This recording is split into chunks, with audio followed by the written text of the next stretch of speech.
Composite dealer. हमने पहले भी अंडरस्टैंड किया है कि कॉम्पोजिट डीलर वो डीलर होता है जो जीएसटी में रजिस्टर्ड तो होता है, बट उनकी डीलिंग जो होती है वो लोकल लेवल पे ही होती है, वो इंटर स्टेट ट्रांजैक्शन नहीं करते और साथ साथ में उन्हें टर्नओवर बेस्ड टैक्स पे करना होता है, इनवॉइस पे टैक्स चार्ज नहीं कर सकते।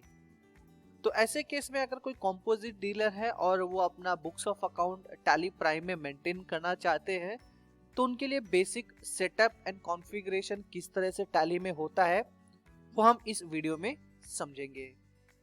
तो चलते हैं टैली प्राइम में। Starting of creation of company along with setup and configuration of composite dealer. तो टैली प्राइम में मूव करते हैं। सबसे पहले हम क्रिएट कंपनी करते हैं। मान लीजिए हमारी company as a composite dealer के तौर पे रजिस्टर्ड हो गई है, द समथ एकेडमी, और मैं फॉर रेफरेंस के तौर पे यहाँ पे CMP कॉल कॉम्पोजिट डीलर की यहाँ पे रेफरेंस के तौर पे एंटर कर देता हूँ। यहाँ पे कंपनी का नाम, address, state, pin code, telephone number, mobile number and other details यहाँ पे हमने सेट कर दिया एज एंड व्हेन रिक्वायर्ड। तो एक बार जब आप ये कंपनी क्रिएट करते हो कॉम्पोजिट डीलर में तो यहाँ पे आपको जीएसटी सेटअप एंड कॉन्फ़िगरेशन के लिए इंफॉर्मेशन पूछी जाएगी। टैली प्राइम में आप जब भी कंपनी क्रिएट करते हो तो डायरेक्ट मैसेज आता है to create, after creation configure your data according to accounting, inventory and taxation feature. तो यहाँ पे जीएसटी मॉडल में हम मूव करते हैं तो यहाँ पर ऑप्शन दे रखा है state Rajasthan, registration type that you have to select composition. Composition हम सेलेक्ट करते हैं तो मैसेज आता है you have change the registration type from regular to composite, need help to know what next. हमें जरूरत नहीं है, अगर हमें किसी तरह की हेल्प लगेगी तो हम वहां पे ऑप्शन यस कर सकते हैं। Assess for other territory. What is other territory?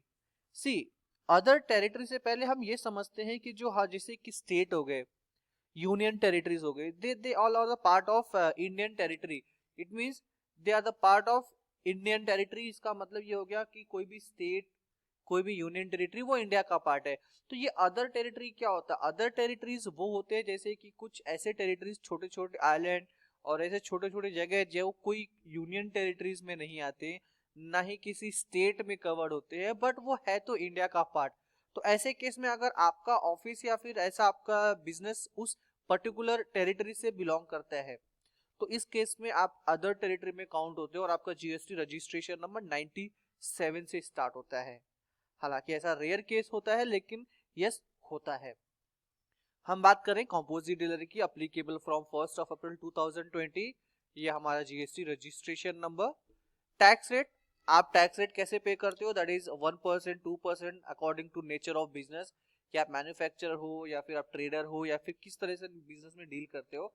मान लीजिए एग्जांपल के तौर पे मैं 2% टैक्स पे करूंगा।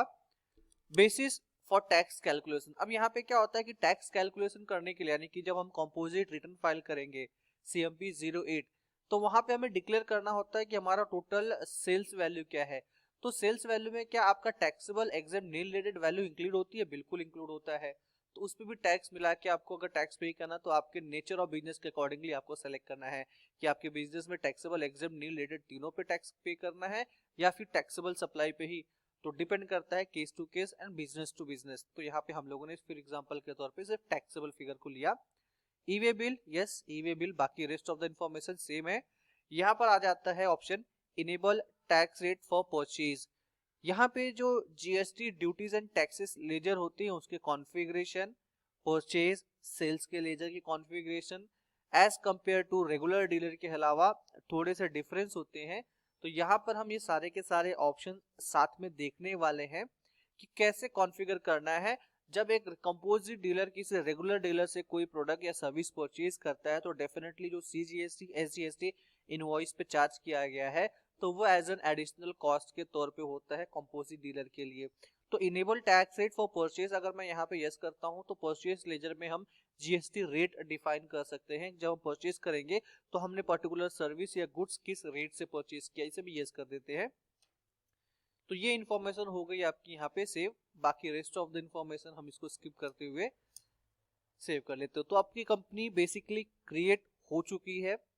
अब क्रिएट होने के बाद यानी कि बेसिक लेवल पे हमने कंपोजिट डीलर का सेटिंग एंड कॉन्फ़िगरेशन कर लिया।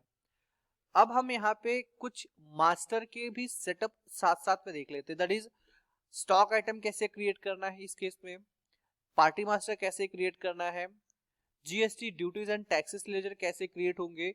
तो चलिए वो भी हम यहाँ पे देख लेते हैं। Starting with purchase and sales ledger. Masters में क्रिएट लेजर, मान लीजिए आपका सेल्स अकाउंट है, सेल्स अकाउंट यानी कि sales ledger, group under sales account, type of ledger that is not applicable, GST applicable बिल्कुल अप्लीकेबल है, गुड्स यहाँ पे हमने इसको यस कर दिया, purchase account, purchase account group under purchase. याद रखना सेल्स अकाउंट में जीएसटी डेफिनेटली जब सेल करेगा कंपोजिट डीलर तो वो जीएसटी चार्ज नहीं कर सकते हैं, बट कॉन्फ़िगर कैसे करना है वो हम यहाँ पे समझ रहे हैं। Purchase account, type of ledger not applicable, GST applicable yes applicable, and type of supply as goods के तौर पे हमने यहाँ पे कॉन्फ़िगर कर लिया है। अब इसी तरह से मान लीजिए किसी तरह कोई सर्विस एक्सपेंस होता है, सर्विस एक्सपेंस या फिर indirect expenses, under indirect expenses GST applicable, HSN code, SAC code जो आपको डिफाइन करना है, टैक्सेबिलिटी 18% का GST rate, and type of supply service. यानी कि अभी तक हमने सिंपल तरीके से ही क्रिएट किया है। Party master, let's say debtor की बात करूं, debtor should be group under debtors, state Rajasthan, registration type normal जैसे अभी तक हम डिफाइन करते हुए आए थे उसी तरह से हम यहाँ पे सेट कर रहे हैं। क्रेडिटर्स यानी कि supplier, group under creditors, state Rajasthan, registration type आपको सेलेक्ट करना है। अब हमारा सबसे इंपॉर्टेंट पार्ट है यहाँ पे input CGST and SGST, because यहाँ पे आउटपुट सीजीएसटी एसजीएसटी बनने वाला ही नहीं है। आप तो सेल करोगे तो टैक्स लगा ही नहीं सकते हो, लेकिन परचेज करोगे तो डेफिनेटली आपको उस पर तो टैक्स पे करना ही होगा अगर आप रजिस्टर्ड पार्टी से परचेज करते हो। तो input CGST group under duties and taxes, but यहाँ पे टाइप ऑफ ड्यूटीज जीएसटी आता ही नहीं है। क्यों नहीं आता है? बिकॉज ये जो आपका टैक्स लेजर है ये ड्यूटीज एंड टैक्सेस में नहीं आएगा, because duties and taxes a part of liability, लेकिन यहाँ पे लायबिलिटी नहीं बनती है, ये आपके लिए एक तरह का एडिशनल कॉस्ट ऑफ परचेज है।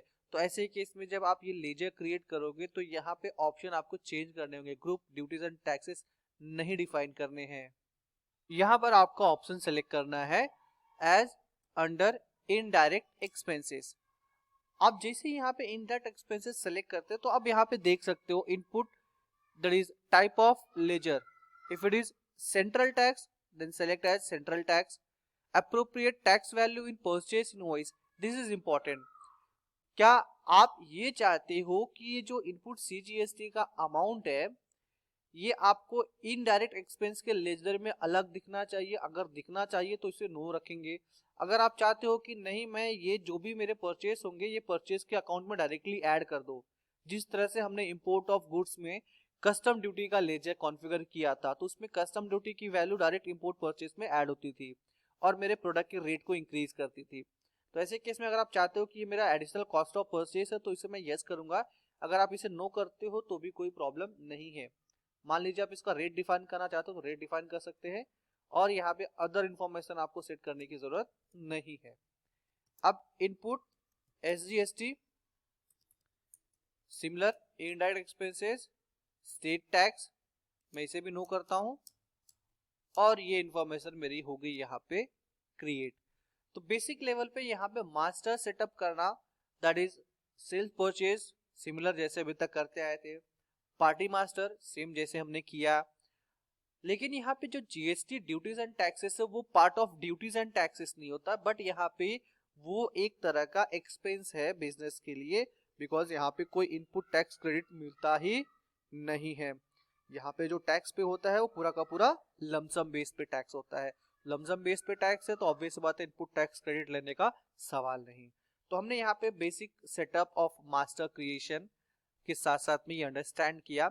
अब हम अगले वीडियो पे मूव करेंगे, वहां पे हम समझेंगे how to record such entry. Let say अगर सेल्स परचेज की एंट्री रिकॉर्ड करना है और जीएसटी में कौन कौन से रिपोर्ट्स है जो हम कंपोजिट डीलर के लिए वेरीफाई कर सकते हैं टैली प्राइम से।